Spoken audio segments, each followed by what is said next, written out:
Ana, vamos lá. Pergunta da Michele Silva para você. Você falou aí da rivalidade entre Brasil e Cuba no vôlei e ela quer saber o seguinte. Quero saber se as cubanas jogadoras de vôlei que ela já enfrentou, que você enfrentou, reclamavam de dar todo o dinheiro que elas ganhavam para o governo de Cuba ou se elas achavam isso justo.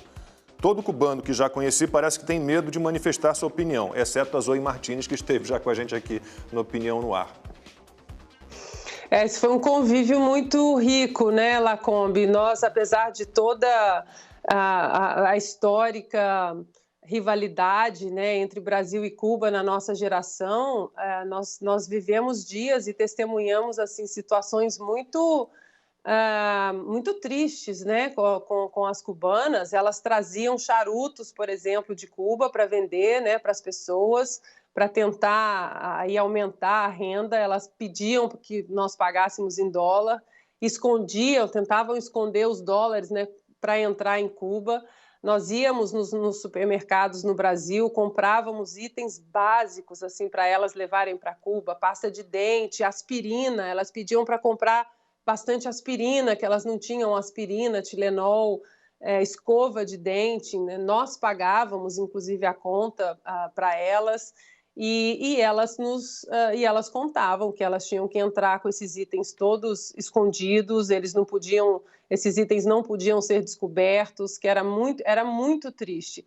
E a premiação era uma seleção espetacular, né? Fantástica. Para mim, aquela geração de Cuba, que foi tricampeã olímpica, é a melhor seleção do mundo. Eu vejo tecnicamente como a melhor seleção da história.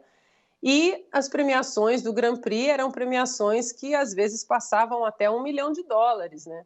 E elas ganharam alguns Grand Prix, ganharam o torneio de Montreux na França também, era um torneio que tinha uma premiação alta, e elas não ficavam com nada, Lacombe, nada, zero. 100% da premiação delas ia para o governo cubano, ia para Fidel Castro.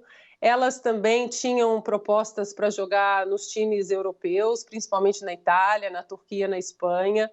Todo o salário delas também ia para o governo de Fidel. Muitas acabaram pedindo asilo político, casaram com europeus e acabaram pedindo asilo político na Europa, não voltaram. Algumas conseguiram levar suas famílias para a Europa. A grande maioria queria ficar na Europa, queria sair, não voltar para Cuba, mas elas temiam muito pela segurança das famílias, né? Então, elas acabavam voltando para Cuba, entregando todo o salário, todo o dinheiro para o governo e vivendo essa vida assim, de muita opressão, no sentido real da palavra, né? No sentido histórico e real da palavra, e não como é usada de uma maneira com politicamente correto hoje em dia.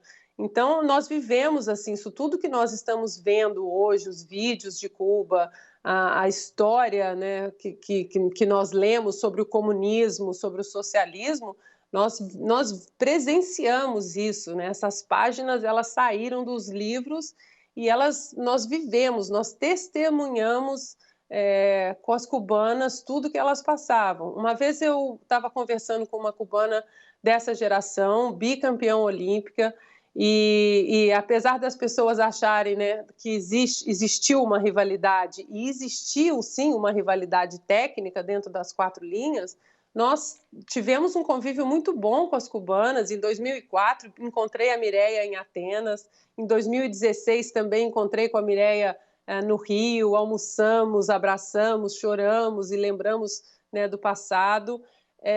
Mas, conversando com uma dessas jogadoras, uma vez ela me disse: Ana, se eu pudesse trocar as minhas 2 medalhas olímpicas e todas as glórias esportivas só pela chance de sair de Cuba com a minha família e não voltar mais, eu trocaria.